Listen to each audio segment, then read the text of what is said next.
The keys were on the counter, my bag was on my shoulder, and the $10 an hour lie was folded neatly in my pocket. Leo was a breathing lump of warmth upstairs, his small snores a gentle rhythm against the growing percussion of rain on the windows. I was doing the final sweep, the ritual of the departing babysitter. Check the locks, wipe down the sticky patch on the coffee table, make sure the television remote was back in its rightful place on the shelf. Everything was in order. My job was done. The house was quiet, settled, waiting for its true owner to reclaim it. I was just a ghost, paid to keep the other ghosts at bay for a few hours. Then the front door opened, bringing with it a gust of wind and the smell of wet asphalt and exhaustion. Serafina stood in the entryway, water dripping from the hem of her severe wool coat, her dark hair plastered in strands to her temples. She didn't look like the formidable lawyer whose portrait hung in the minimalist hallway. She looked like someone who had lost a fight with the sky. Her eyes, usually so sharp and assessing, were clouded over. She offered me a weary smile that didn't quite reach them. "Everything okay, Alara?" Her voice was low, rough around the edges. "Perfect," I said, my own voice too bright in the dim light. Leo was an angel. He was out by 8:30, she nodded, pulling off her coat and hanging it on the hook with a heavy, final thud. It was a gesture I'd seen a dozen times, the shedding of her public skin. She walked to the small desk in the corner, pulled out an envelope, and handed it to me. The cash. The transaction that kept the walls between us clean and defined. Employer. Employee. "Thank you," I said, my fingers brushing hers for a fraction of a second. A spark of warmth against the cold dampness of her skin. It was nothing. It was everything. I started to turn toward the door, my practiced farewell ready on my lips. "Drive safe. The storm's getting pretty bad," and that's when she said it. The words that unraveled the neat, tidy knot of our arrangement. "Don't leave yet," I stopped, my hand hovering over the doorknob. I turned back to look at her. She was standing in the middle of the living room, looking small and lost in the cavernous space she had curated with such precision. Her arms were wrapped around her middle, a gesture of self-preservation. "The roads," she added, a little too quickly. "The radio said they're a mess. Just wait a little while. Until it lets up." It was a perfectly reasonable request. A responsible thing for an employer to say to a young woman about to drive home in a deluge. But the way she said it, the desperate edge clinging to the words, felt like anything but reasonable. It felt like a plea. And I, for reasons my 20-year-old heart couldn't begin to untangle, found myself unable to do anything but obey. I let my bag slide from my shoulder to the floor, the sound a soft surrender in the quiet room. "Okay," I said. "I'll wait." The silence that followed was thick and unfamiliar. The professional buffer of my duties had evaporated, leaving us in a strange, uncharted territory. I was no longer the babysitter, and she was no longer just the mom. We were two people in a house while the world outside raged. To fill the space, I retreated to the familiar. "Can I make you some tea?" I asked, gesturing toward the kitchen. It was an overstep, an offer that blurred the lines, but the silence was more terrifying. She looked at me, a flicker of surprise in her tired eyes, and then nodded. "Please," she whispered. In the kitchen, the clean, stainless steel surfaces felt like a stage.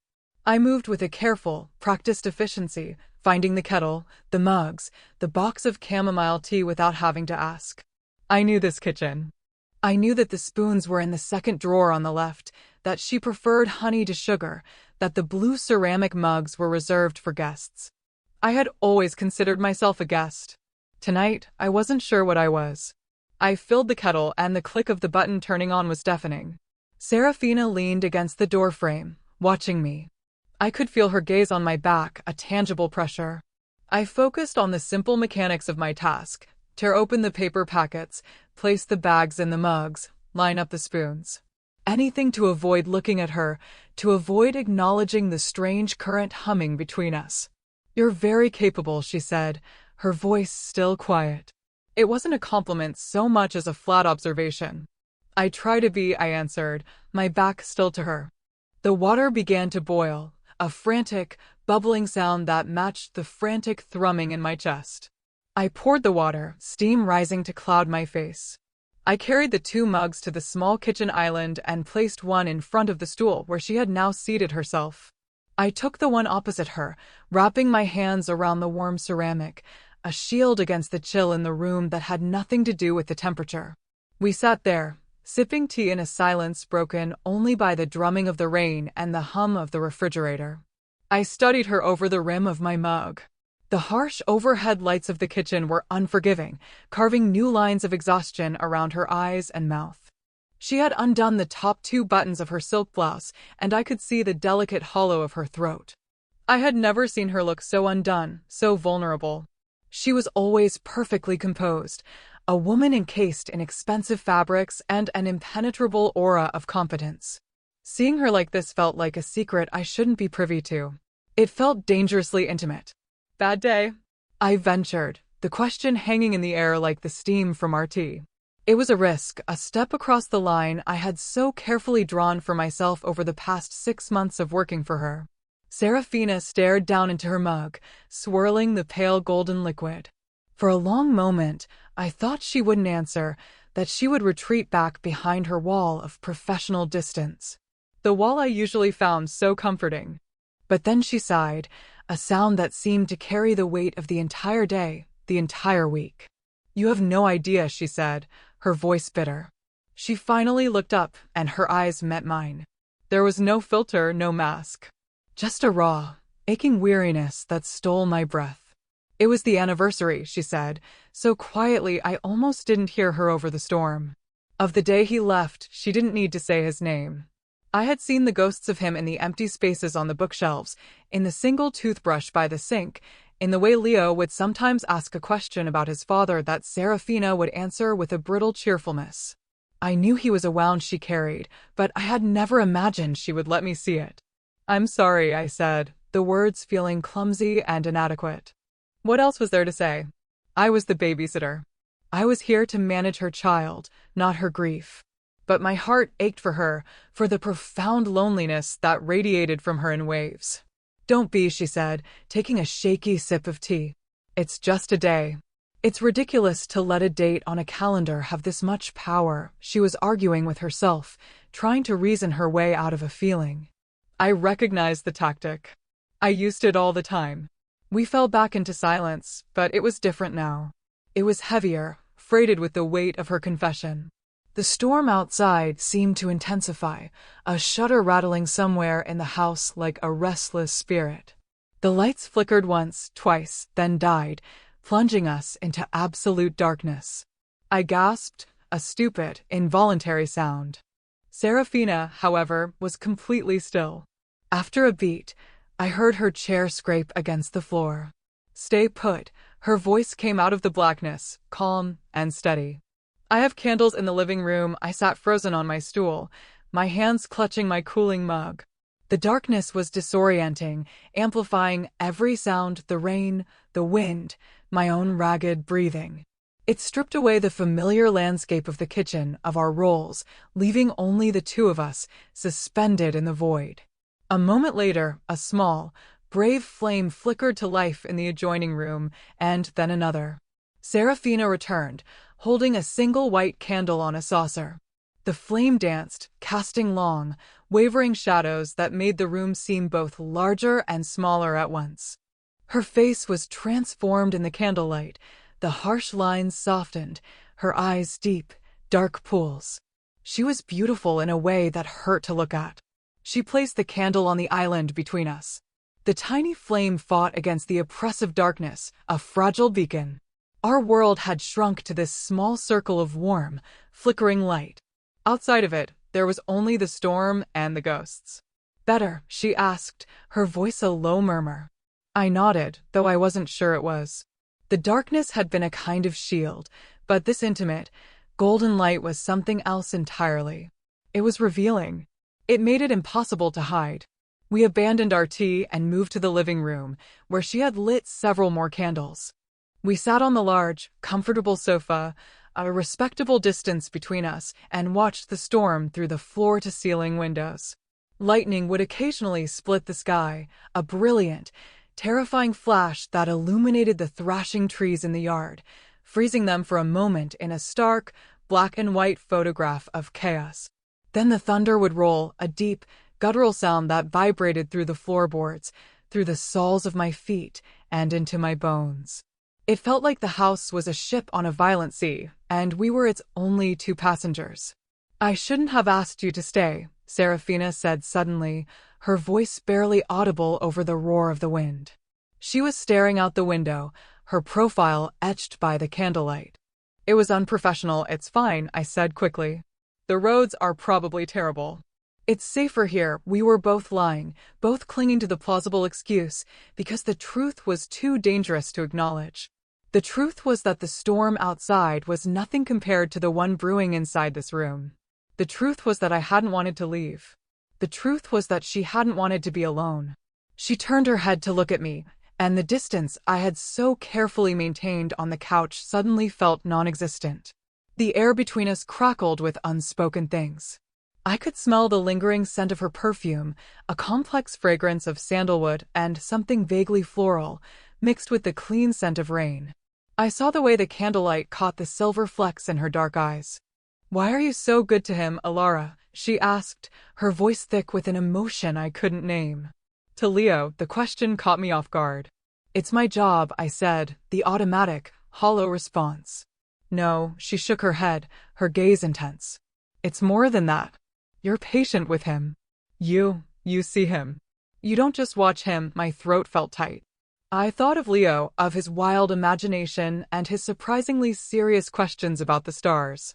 I thought of the way he would hold my hand when we crossed the street, his small fingers squeezed tight around mine. "I like him," I said simply. "He's a good kid, he is," she agreed, a soft, sad smile touching her lips. "He's the only thing I got right." The confession was a punch to the gut. It was too raw, too honest. This powerful, intimidating woman was letting her armor fall away piece by piece, and I was terrified of what I would find underneath. I was terrified of what she would see in me. I didn't know what to do with her pain. It was a heavy, fragile thing she had handed me, and I was afraid I would drop it. So I did the only thing I could think of. I reached across the space between us and laid my hand on her arm. It was meant to be a simple gesture of comfort. Reassuring. Platonic. But the moment my fingers touched the cool silk of her blouse, the air changed. It was no longer about comfort. It was about connection. The electricity that had been humming beneath the surface all night surged, a silent clap of lightning in the quiet room. Her skin was warm beneath the fabric. I could feel the slight tremor that went through her, or maybe it was my own hand that was shaking. She didn't pull away. Instead, she turned her hand over and her fingers tentatively laced with mine. Her hand was larger than mine, her grip surprisingly strong, yet gentle. We sat there, hands clasped, in the flickering candlelight, the storm raging around us. Nothing else existed. Not the job, not the age difference, not the sleeping child upstairs. There was only the warmth of her hand, the intensity of her gaze, and the frantic, wild beating of my own heart, which I was sure she must be able to hear. Time seemed to stretch and warp. A minute felt like an hour. An hour felt like a second. I studied the lines of her hand, the way her fingers fit with mine. It felt impossibly right. A key fitting a lock I hadn't even known existed. I was drowning, and I wasn't even fighting it. I was letting the current pull me under, down into the deep, dark water of her eyes. She was the one who broke the silence. "Alara," she whispered, and my name on her lips was a revelation. It wasn't the clipped, professional tone she usually used. It was soft, questioning, vulnerable. My breath hitched. I knew we were standing on the edge of a cliff. One more step, and there would be no going back. The carefully constructed walls of our professional relationship would come crashing down, and we would be left standing in the rubble, exposed and real. I should have pulled my hand away. I should have made an excuse, mentioned the time, retreated to the safety of the kitchen. I should have been the responsible one. But looking at her, at the deep, aching loneliness in her eyes, at the hesitant hope that was beginning to dawn there, I found that I didn't want to be responsible. I wanted to be reckless. I wanted to jump. So I didn't pull away. I squeezed her hand, a silent answer to a question she hadn't even asked. And then she was moving, her other hand coming up to cut my jaw, her thumb stroking gently over my cheek. Her touch was feather-light, hesitant, as if she were afraid I might break. I leaned into her touch, my eyes fluttering shut. And then her lips were on mine. The kiss was not what I had expected. It wasn't hungry or desperate. It was soft, tentative, a question. It tasted of chamomile tea and rain and a sorrow so profound it made my heart ache. I responded with my own hesitation, my own fear, my own deep and buried longing. It was a conversation without words, a mapping of unfamiliar territory. Her lips were soft, and she moved against me with a slow, deliberate tenderness that unraveled me completely. All the tension I had been holding in my shoulders, in my jaw, in my tightly clenched fists, simply melted away, leaving me pliant and yielding in her arms. She pulled back slightly, just enough to look at me, her dark eyes searching mine in the dim light. I saw my own shock and wonder reflected there. There was no going back. We both knew it. The storm outside gave a final, rattling roar, and in the ensuing silence, she leaned in again. This time, the kiss was deeper, more certain.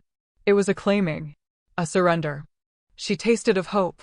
I wrapped my arms around her neck, pulling her closer, wanting to erase the last few inches of space between us, wanting to crawl inside her skin and quiet the storm I knew was raging inside her, too. We stayed like that for a long time, lost in the quiet aftermath. The candles burned lower, the shadows danced, and the rain softened to a gentle, rhythmic patter on the roof. The world had been remade. The pieces of my life, which had felt so scattered and uncertain, had suddenly clicked into a new and terrifyingly beautiful shape. Eventually, we pulled apart, resting our foreheads together. Her breathing was as unsteady as mine. "Stay," she whispered against my lips. It was the same word she had used hours earlier, but it held an entirely new meaning. It wasn't about the storm on the roads anymore.